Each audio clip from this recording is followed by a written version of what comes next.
प्रकार अलग अलग भगवान के दिव्य अंगों के ऊपर हमको ध्यान लगाना चाहिए। कैसे चरणों से शुरू करके ऊपर तक योगी भगवान के सुंदर चतुर्भुज रूप का हृदय में दर्शन करता है। और प्रभुपाद ने तात्पर्य बताया था कि भक्तों के लिए यही दर्शन भागवत पाठ के तुल्य है, क्योंकि भगवान के चरण प्रथम और द्वितीय स्कंद हैं। जब धीरे धीरे धीरे हम ये स्कंदों को, ये भागवत के पाठों को पढ़ते हैं, तो भगवान के दर्शन जैसा ही एकाग्रता हम अपने जीवन में ला सकते हैं। अभी श्लोक संख्या 13। एकैकशो अंगने ध्यानुभावयेत् पादादियावद्धसितं गदाभृतः जितं जितं स्थानमपोहं धारयेत् परम परम शुद्ध्यति धीर यथा यथा। पायल माता जी पढ़िए अनुवाद। हरे कृष्णा प्रभु जी। ध्यान की प्रक्रिया भगवान के चरण कमलों से प्रारंभ करते हुए उसे उनके हंसते मुखमंडल तक ले आए। इस तरह पहले ध्यान को चरण कमल पर एकाग्र करें, फिर पिंडलियों पर, तब जांघों और क्रमश ऊपर की ओर उठता जाए।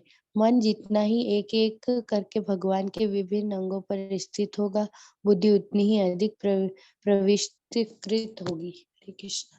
तो उस प्रकार से एक एक अंग के ऊपर कैसे ध्यान करना चाहिए अभी क्रमबद्ध रूप से बता रहे हैं कि चरणों से शुरू करके और धीरे धीरे धीरे ऊपर हस्तमुख मंडल तक जाना चाहिए। देवहूति प्रिया माता जी तात्पर्य पढ़िए। हरे कृष्णा प्रभु जी, प्रणाम।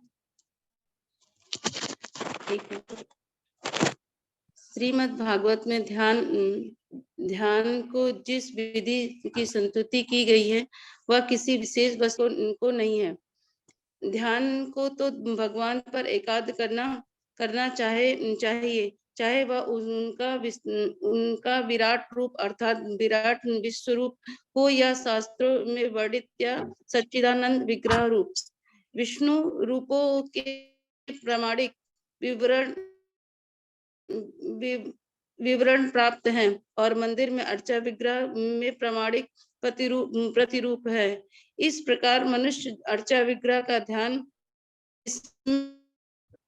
में उसे अपने मन को भगवान के चरण कमलों पर एकाग्र करते हुए क्रमशः ऊपर उठते हुए उनके मुस्कुराते मुख तक आना चाहिए।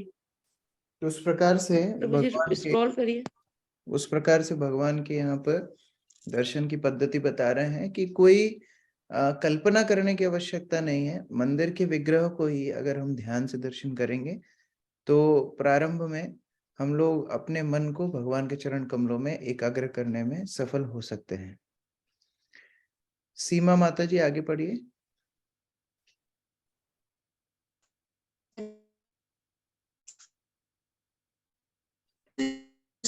अच्छा, आपका नेटवर्क उतना स्ट्रांग नहीं है। अनीता माता जी आगे। हरे कृष्णा प्रभु जी, दंडवत प्रणाम। हाँ। भागवत विचारधारा के अनुसार भगवान का रास नृत्य भगवान का मुस्कुराता मुखमंडल है। क्योंकि इस श्लोक में संस्तुति की गई है कि मनुष्य भगवान के चरण कमलों का ध्यान करता हुआ मुस्कुराते मुखमंडल तक क्रमशः ऊपर उठे। अतएव हमें चाहिए कि रास नृत्य में भगवान की लीलाएं समझने के लिए हम छलांग न लगाएं। श्रेयस्कर यही होगा कि हम भगवान के चरण कमलों पर पुष्प तथा तुलसी दल अर्पित करके अपने ध्यान को एकाग्र करने का अभ्यास करें। इस प्रकार हम धीरे धीरे अर्चना विधि से शुद्ध हो जाते हैं। हम भगवान को वस्त्र पहनाते हैं, उन्हें नहलाते हैं इत्यादि, जो सारे के सारे दिव्य कार्यकलाप होते हैं। ये हमें जीवन को शुद्ध बनाने में सहायक होते हैं। जब हम शुद्धि के उच्चतर स्तर तक पहुंच जाते हैं और यदि हम भगवान का मुस्कुराता मुखमंडल देखते हैं या भगवान की रासलीला का श्रवण करते हैं, तब हम उनके कार्यकलापों का रास्वाद कर सकते हैं। इसलिए श्रीमद् भागवत में रासलीला को दशम स्कंद में उद्धृत किया गया है। मनुष्य भगवान के दिव्य रूप पर चित्त को जितना ही एकाग्र करता है, चाहे वह चरण कमल पर हो या पिंडलियों या जंघाओं अथवा वक्ष स्तर पर, वह उतना ही शुद्ध होता जाता है। इस श्लोक में स्पष्ट कहा गया है कि बुद्धि उतनी अधिक परिष्कृत होगी, जिसका अर्थ यह है कि मनुष्य इंद्रिय तृप्ति से उतना ही विरक्त होता जाता है। वर्तमान बद्ध अवस्था में हमारी बुद्धि अशुद्ध है, क्योंकि वह इंद्रिय तृप्ति में लगी हुई रहती है। भगवान के दिव्य रूप का ध्यान करने का फल मनुष्य की इंद्रिय तृप्ति से विरक्ति द्वारा प्रकट होगा। अतः ध्यान का चरम उद्देश्य अपनी बुद्धि की शुद्धि है। वे लोग जो इंद्रिय तृप्ति में अत्यधिक लिप्त रहते हैं, उन्हें अर्चना में सम्मिलित होने या राधा कृष्ण के दिव्य स्वरूप या विष्णु अर्चा विग्रहों का स्पर्श करने की अनुमति नहीं दी जानी चाहिए। उनके लिए यह श्रेयस्कर होगा कि वे भगवान के विराट रूप का ध्यान करें, जैसा कि अगले श्लोक में कहा गया है। अतएव निर्विशेषवादियों तथा शून्यवादियों को सलाह दी जाती है कि वे भगवान के विराट रूप का ध्यान धरें, जबकि भक्तों को मंदिर में अर्चा विग्रह का ध्यान करने की संस्तुति की जाती है। चूंकि निर्विशेषवादी तथा शून्यवादी अपने आध्यात्मिक कार्यकलापों में पर्याप्त शुद्ध नहीं होते, अतएव अर्चना की विधि उनके निमित्त नहीं है। हरे कृष्ण प्रभु। जो जितना भौतिक रूप से आसक्त है, वह उतना ही भगवान का दर्शन, भगवान का ध्यान नहीं कर सकता। हम देखते भी हैं मंदिर में जब कोई जाते हैं तो बहुत कम समय में विग्रहों का दर्शन करते हैं, क्योंकि उनकी आसक्ति उस प्रकार से भगवान के प्रति नहीं, भौतिक वस्तुओं के प्रति है। लेकिन जो अध्यात्म में बढ़ना चाहते हैं, जो कृष्ण भावनामृत में बढ़ना चाहते हैं, उनके भगवान के ऊपर उस प्रकार ध्यान करने का अभ्यास धीरे धीरे करना चाहिए। यावन्न जायेत परावरेस्मिन् विश्वेश्वरे दृष्टरि भक्ति योगा तावस्थावीय पुरुषस्य रूपम क्रियावसने प्रायतः स्मरेत। योगिता माता जी पढ़िए। हरे कृष्ण प्रभु जी, दंडवत प्रणाम। जब तक स्थूल भौतिकवादी व्यक्ति दिव्य तथा भौतिक दोनों ही जगत के दृष्टा परमेश्वर की प्रेम भक्ति विकसित न कर ले, तब तक उसे अपने कर्तव्य को पूरा कर लेने के बाद भगवान के विराट रूप का स्मरण या ध्यान करना चाहिए। हरे कृष्ण प्रभु। अगर कोई नहीं कर सकता है भगवान के दिव्य रूप का दर्शन, अगर वो विग्रहों का भी दर्शन करके उसकी भौतिक चेतना है, तो फिर उसके लिए वही पुराना मेथड है कि सांसारिक वस्तुओं को देखे और यही सोचे कि भगवान की शक्तियां हैं, जो कि हमने पिछले अध्याय में देखा था किस प्रकार सूर्य चंद्र इत्यादि सब कुछ भगवान के ही विराट रूप के अंश हैं। तो फिर उसके लिए वही पद्धति ठीक है। लेकिन अगर कोई भगवान के दिव्य रूप के ऊपर अपना ध्यान लगा सकता है तो वह श्रेष्ठ है। तात्पर्य पढ़िए राहुल प्रभु। हरे कृष्ण प्रभु जी, दंडवत प्रणाम। तात्पर्य: परमेश्वर सभी जगतों के दृष्टा है, चाहे भौतिक जगत हो या आध्यात्मिक। दूसरे शब्दों में, परमेश्वर सभी जगतों के परम भोक्ता है, जैसा कि भगवत गीता अध्याय 5 श्लोक संख्या 29 में पुष्टि हुई है। आध्यात्मिक जगत उनकी अंतरंग शक्ति का प्राकट्य है, जबकि भौतिक जगत उनकी बहिरंग शक्ति का। सारे जीव भी उनकी तटस्था शक्ति है और वे अपनी रुचि के अनुसार भौतिक जगत या आध्यात्मिक जगत में रह सकते हैं। यह भौतिक जगत जीवात्माओं के लिए उपयुक्त वासस्थान नहीं है, क्योंकि सारे जीव आध्यात्मिक दृष्टि से भगवान से अभिन्न है, किंतु भौतिक जगत में सारे जीव भौतिक जगत के नियमों के द्वारा बद्ध हो जाते हैं। क्योंकि सारे जीव उनके अंश रूप है, अतः भगवान चाहते कि वे सभी उनके साथ आध्यात्मिक जगत में रहे। भौतिक जगत में जीवों को प्रबुद्ध करने के लिए सारे वेद तथा शास्त्र उपलब्ध है, जिनके द्वारा उन्हें विशेष रूप से भगवत धाम वापस बुलाया जा सकता है। दुर्भाग्यवश जीव बद्ध जीवन के 3 प्रकार के कष्टों को सहता हुआ भी भगवत धाम जाने के प्रति बहुत गंभीर था। यह उनकी पथभ्रष्ट जीवन शैली के कारण है, जो पापों तथा पुण्यों के कारण जटिल बन गई है। जीवों में से कुछ जीव तो पुण्य कर्म करते हैं, भगवान के साथ अपने भूले हुए संबंध को पुनः स्थापित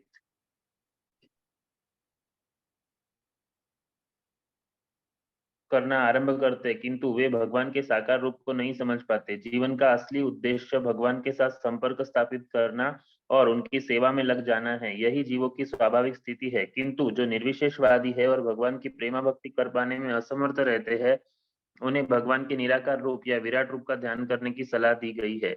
यदि मनुष्य तनिक भी चाहता है कि जीवन का वास्तविक सुख प्राप्त हो या उसे बंधनहीन सहज अवस्था प्राप्त हो तो उसे चाहिए कि जिस तरह से भी हो सके भगवान के साथ अपने विष्णु संबंधों को पुनः स्थापित करने का प्रयत्न करे। हम बुद्धिमान नौसिखियों द्वारा निर्विशेष स्वरूप या विराट स्वरूप का ध्यान क्रमशः उन्हें साकार स्वरूप के संपर्क में आने के योग्य बना देगा। यहाँ पर मनुष्य को पिछले अध्यायों में वर्णित विराट रूप का ध्यान करने की सलाह दी गई है, जिससे वह समझ सके कि किस तरह विभिन्न लोक, समुद्र, पर्वत, नदियां, पक्षी, पशु, मनुष्य, देवता तथा अन्य जो कुछ सोचा जा सकता है भगवान के विराट रूप के ही अंग प्रत्यंग है। इस प्रकार का चिंतन भी एक प्रकार से परम सत्य का ध्यान ही है। ज्यों ही ऐसा ध्यान आरंभ हो जाता है मनुष्य में दैवी गुण आ जाते हैं और सारा संसार समस्त लोगों के लिए एक सुखमय तथा शांतिमय आवास लगने लगता है।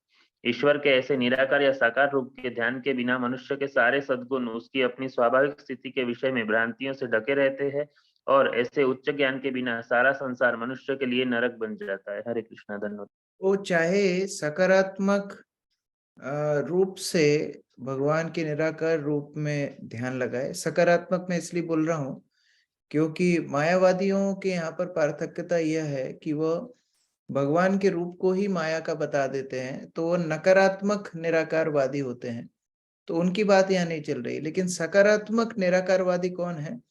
जिनको ज्ञान नहीं है या भगवान के रूप में ध्यान लगाने में मुश्किल होती है, तो ऐसे निराकारवादी प्रकृति के माध्यम से भगवान के ऊपर ध्यान लगाते हैं और वो धीरे धीरे भक्त बन जाते हैं।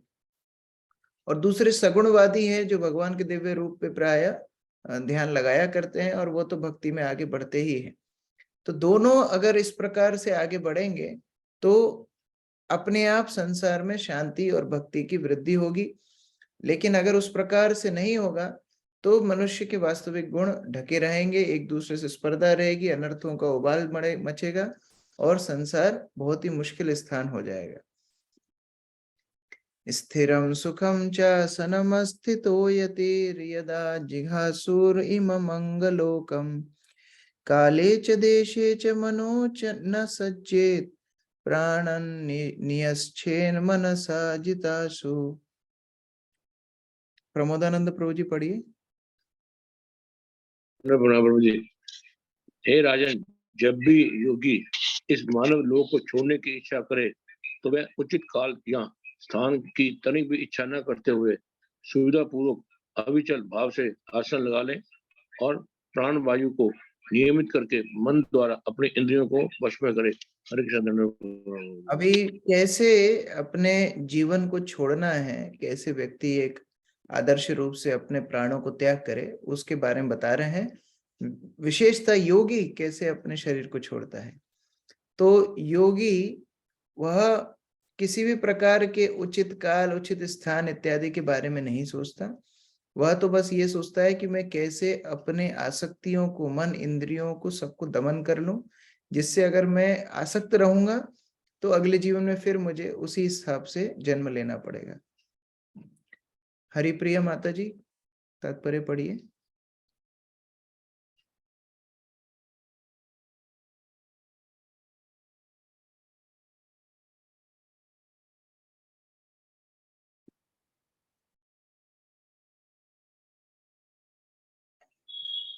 भगवत गीता में स्पष्ट भगवत सेवा पूर्णता लगा रहता है और जो पग पग पर उन्हीं का निरंतर स्मरण करता रहता है वह भगवान का साक्षात सानिध्य प्राप्त करके आसानी से उनकी दया प्राप्त करता है। ऐसे भक्तों को वर्तमान शरीर त्याग के लिए उपयुक्त समय ढूंढने की आवश्यकता नहीं होती, किंतु जो मिश्रित भक्त है और सकाम कर्म या तार्किक ज्ञान को मिलाए हुए हैं उन्हें इस शरीर का त्याग करने के लिए उपयुक्त क्षण की अपेक्षा रहती है। उनके लिए ऐसे उपयुक्त क्षणों का उल्लेख भगवत गीता 8.23-26 में हुआ है, लेकिन यह उपयुक्त क्षण उन्हें उतने महत्वपूर्ण नहीं होते जितना कि मनुष्य का ऐसा सफल योगी होना जो इच्छा अनुसार शरीर का त्याग कर सके। ऐसे योगी को मन द्वारा अपनी इंद्रियों को वश में करने में सक्षम होना चाहिए। मन को सहज भाव से भगवान के चरण कमलों में लगाकर सरलता से जीता जा सकता है। ऐसी सेवा से क्रमशः सारी इंद्रियां स्वतः भगवान की सेवा में लग जाती हैं। परम सत्य से तदाकार होने का यही मार्ग है। हरे कृष्ण। तो दो बातें हैं, या तो व्यक्ति इतना उच्च स्तर का भक्त हो कि वो भगवान को निरंतर स्मरण करे तो उसके लिए क्या उपयुक्त स्थान और क्या उपयुक्त काल, वह हर स्थिति में भगवान के चिंतन कर रहा है तो भगवत धाम चला ही जाएगा।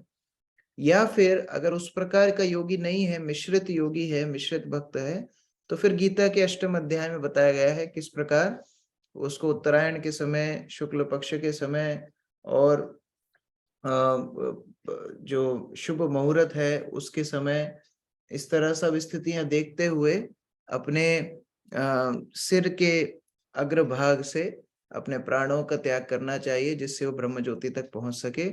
तो यह सब व्यवस्थाएं उनके लिए हैं जो मिश्रित योगी हैं। लेकिन जो शुद्ध भक्त हैं, यहाँ सुखदेव गोस्वामी श्लोक में बता रहे हैं कि उन्हें काल और स्थान का चिंता करने की कोई आवश्यकता नहीं है, क्योंकि वो भगवान के दिव्य स्मरण में हमेशा लगे रहते हैं। मनः स्वबुद्ध्या मलया नियाम्य क्षेत्रज्ञ निनयेतमात्मनि आत्मानमात्मनि अवरुद्ध्य धीरो लब्धा पुशान्तिर्विरमेत कृत्यात्। विनोद प्रभु पढ़िए। हरे कृष्ण प्रभु जी, दंडवत प्रणाम।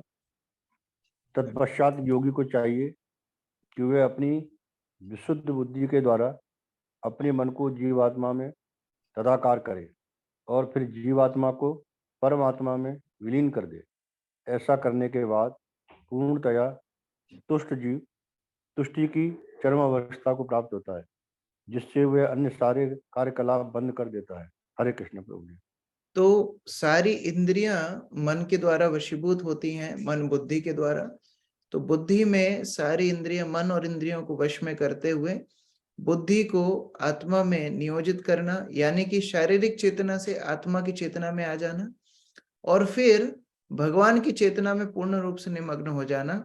ऐसी स्थिति में जब योगी अपने देह को त्याग करता है तो किसी भव बंधन में पुनः लीन नहीं रहता, बंधित नहीं रहता। वीर प्रसाद प्रभु तात्पर्य पढ़िए।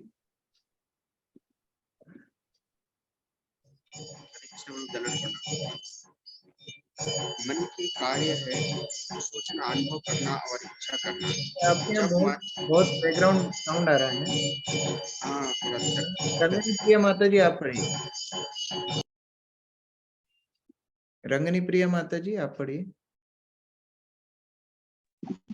हरे कृष्ण प्रभु जी, दंडवत प्रणाम। तत्पश्चात योगी को चाहिए कि वे अपनी विशुद्ध बुद्धि द्वारा अपने मन को जीवात्मा में तदाकार करे। तात्पर्य मन के कार्य हैं सोचना, अनुभव करना और इच्छा करना।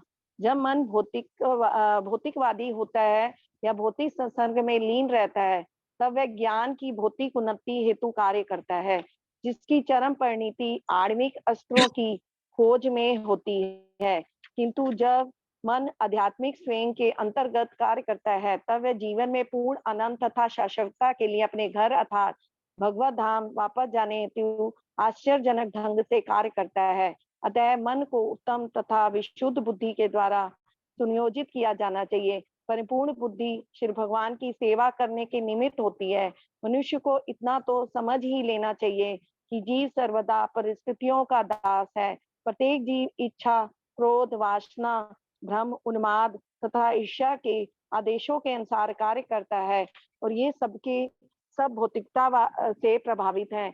किंतु इन समस्त संवेगों के आदेशों का पालन करने हेतु वह निरंतर दुखी रहता है। जब वह वास्तव में इसका अनुभव करता है और उचित स्रोतों से इसका अन्वेषण करने हेतु अपनी बुद्धि दौड़ाता है, तो उसे श्री भगवान की दिव्य प्रेमामयी सेवा का पता लगता है। तब बुद्धि शरीर के उपयुक्त रसों की भौतिकता की दृष्टि से सेवा ना करके भौतिकवादी मनोवृत्ति के दुखद भ्रम से मुक्त हो जाती है और इस प्रकार मन विशुद्ध बुद्धि से श्री भगवान की सेवा में लग जाता है। श्री भगवान एवं उनकी सेवा परम धरातल पर होने के कारण अभिन्न है। अतः आमिश्रित बुद्धि तथा मन श्री भगवान में तदाकार हो जाता है और इस तरह जीव मात्र दृष्टा नहीं रह जाता, अपितु श्री भगवान के द्वारा दिव्य रूप से देखा भी जाता है। जब जीव श्री भगवान द्वारा प्रत्यक्ष देख लिया जाता है, तो वह अपनी इच्छा अनुसार जीव को आदेशित करते हैं और जब जीव उनके आदेशों का पूर्णता पालन करने लगता है, तब जीव अपनी भ्रामक तुष्टि के लिए अन्य कार्य करना बंद कर देता है। जीव अपनी शुद्ध अवस्था में पूर्ण आनंद की उपलब्धि करता है, लब्धोपशांति और समस्त भौतिक लालसाओं से निवृत्त हो जाता है। हरे कृष्ण प्रभु जी। इस प्रकार ये तात्पर्य में बहुत सुंदर रूप से प्रभुपाद ने बताया कैसे मन, इंद्रियों, मन, बुद्धि इत्यादि सबको जब हम भगवान की चिंतन में, भगवान की सेवा में एकाकीकार करते हैं, तो उस प्रकार से भगवान के चिंतन में निमग्न जीवात्मा पूर्ण रूप से आनंदित हो जाती हैं और उनके लिए किसी भी प्रकार की भौतिक लालसाओं के लिए कोई स्थान नहीं रहता। तो इस प्रकार सुखदेव गोस्वामी यहाँ पर परीक्षित महाराज को अंतिम समय में कैसे आसक्ति रहित रहना है वह ज्ञान दे रहे हैं। और आप देखेंगे कि प्रभुपाद के तात्पर्य इसमें लंबे लंबे हैं, क्योंकि प्रभुपाद चाहते हैं कि हम सिद्धांत को ठीक से समझें। जब लीला आएगी ज्यादा, उस समय पे प्रभुपाद के तात्पर्य छोटे हो जाएंगे। प्रभुपाद लीला में ज्यादा तात्पर्य नहीं देते हैं, लेकिन जब सिद्धांत की बात आती है, सीखने की बात है, तो प्रभुपाद के तात्पर्य लंबे लंबे रहते हैं। तो हम लोग इसको 17वें श्लोक से कल पाठ करेंगे। किसी का कोई प्रश्न है? आज वैसे आधे से ज्यादा भक्त, आज 150 भक्त पिकनिक के लिए गए हैं उज्जैन में, बहुत सारे भक्त हैं नहीं। ठीक है, विनोद प्रभु बताइए। हरे कृष्ण प्रभु जी, दंडवत प्रणाम। प्रभु जी, कृष्ण भावनामृत, मेरा एक प्रश्न था, मैंने लिख के भी दिया था प्रभु जी। कृष्ण भावनामृत की जो वो है शुद्धि, तो देह आत्म बुद्धि की अंतिम वो है, जिससे इसके बताएं पे मैंने प्रभु जी आपको लिख के भेजा था ये प्रश्न। आपने लिखा था कि कृष्ण भावनामृत की सर्वोच्च सिद्धि देहात्म बुद्धि से मुक्ति है। नहीं नहीं, सर्वोच्च सिद्धि कृष्ण भावनामृत की देहात्म बुद्धि से मुक्ति नहीं है। कृष्ण भावनामृत की शुरुआत देहात्म बुद्धि से मुक्ति है। शुरुआत होती है कि हम देहात्म बुद्धि से ऊपर उठें। आध्यात्म में बढ़ने का मतलब है अपने आप को आत्मा स्वीकार करना, भगवान कृष्ण को अपना इष्ट देव स्वीकार करना और भक्ति के पथ पर अग्रसर होने की शुरुआत करना। और भक्ति की चरम लक्ष्य है आशिलिष्य वा पदरताम पिनष्टुमाम, कि जब भक्त का भाव यह हो कि हे कृष्ण, मैं आपकी सेवा करता रहूंगा, चाहे आप मुझे स्वीकार करें, चाहे आप मेरा तिरस्कार करें, चाहे आप मुझे छोड़ दें, चाहे साथ में लें, मैं आपका दास हूं और केवल दास भाव से मैं हमेशा आपकी सेवा करता रहूंगा। यह भाव तक पहुंचना, यह भक्ति की सर्वोच्च स्थिति है। अपने आप को शरीर नहीं मानना, आत्मा मानना, ये शुरुआत है जी। ठीक है जी प्रभु। हरे कृष्ण। हरिप्रिया। हरे कृष्ण प्रभु जी। प्रभु जी, अभी 16 वर्ष में आया, मन के कार्य हैं सोचना, अनुभव करना और इच्छा करना। इससे थोड़ा सा एक्सप्लेन कर दीजिए। इसको इंग्लिश में प्रभुपाद ने बोला है थिंकिंग, विलिंग, फीलिंग। 3 चीजें। थिंकिंग मतलब सोचना। सोचने का मतलब है किसी भी प्रकार का जब हम प्लान बनाते हैं, किसी प्रकार की योजना बनाते हैं, वह थिंकिंग में आ जाती है। अब योजना किसके लिए होती है? योजना होती है किसी उद्देश्य के लिए, कि हमको क्या प्राप्त करना है। मान लो मैंने योजना बनाई कि मैं जाकर के किचन में प्रसाद लूंगा, तो यह मेरी योजना है। लेकिन मैं किचन में प्रसाद लेके क्या करूंगा? मेरी इंद्रियों को मैं संतुष्टि दूंगा। यह मेरा गंतव्य है। तो गंतव्य को स्थापित करना विलिंग होता है। विलिंग मतलब अपने लक्ष्य को निर्धारित करना, यह भी मन का काम होता है। और तीसरा है फीलिंग, मैं खाने के बाद कैसा महसूस करूंगा, यह भी मन की स्थिति है, फीलिंग। तो हमारे अनुभव को मन स्टोर करता है, यह होता है फीलिंग। तो ये 3 वस्तुएं मन की क्रिया है, थिंकिंग, फीलिंग, विलिंग। ठीक है। विनीत प्रभु जी। हरे कृष्ण प्रभु जी, धन्यवाद प्रणाम।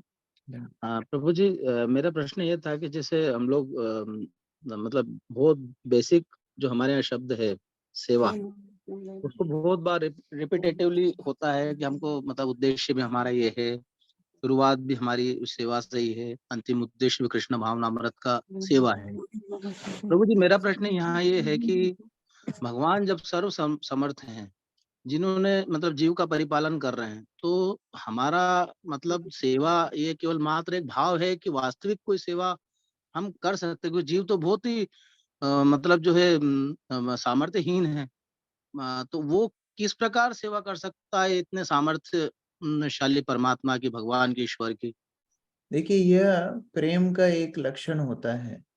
जैसे बहुत बड़ा व्यक्ति अगर कोई बन जाता है, बहुत धनाढ्य व्यक्ति है, फिर भी जब वो घर वापस आता है तो उसकी माता क्या करती है, उसको बोलती है कि आप ठीक से कपड़े पहना करो, आप मोजे पहन के रहा करो। क्या इतने बड़े आदमी को अपना देखभाल करने की आवश्यकता नहीं पता?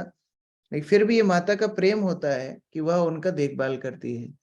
हाँ, उसी प्रकार से जैसे छोटे बच्चे हैं, छोटे बच्चे मान लीजिए बाजार से कोई टॉफी खरीद के लेके आते हैं और वो अपने पिता को बोलते हैं कि पापा आपके लिए एक टॉफी मैं आपके लिए लेके आया हूँ। पिताजी को टॉफी नहीं चाहिए, लेकिन बच्चों के अंदर क्या भावना है कि नहीं, मैं लेने के पहले पिताजी को दूंगा, क्योंकि उनसे ही तो सब कुछ मिल रहा है। तो ये बात सच है कि जीवात्मा भगवान की सेवा क्या करेगी? जीवात्मा की सेवा भगवान कर रहे हैं, भगवान तो सब कुछ जीवात्मा को दे रहे हैं, लेकिन ये जीवात्मा का प्रेम कैसे प्रदर्शित करेगा भगवान के प्रति? सेवा के माध्यम से। तो इसीलिए भक्त लोग सेवा करते हैं, क्योंकि भगवान को अपने प्रेम का एक प्रदर्शन करना चाहते हैं, अपने प्रेम की एक अभिव्यक्ति बताना चाहते हैं कि हम भगवान आपसे प्रेम करते हैं, और उसी का एक नमूना है यह सेवा। नहीं तो भगवान को किसी की सेवा की आवश्यकता नहीं है, वह पूर्ण रूप से आत्माराम है। लेकिन भक्त लोग अपनी भक्ति के प्रदर्शन करने के लिए, प्रेम का प्रदर्शन करने के लिए सेवा करते हैं। ठीक है? जी प्रभु जी, थैंक यू। हरे कृष्ण। जगत गुरु श्रील प्रभुपाद की जय, समवेत भक्त वृंद की जय। हरे कृष्ण।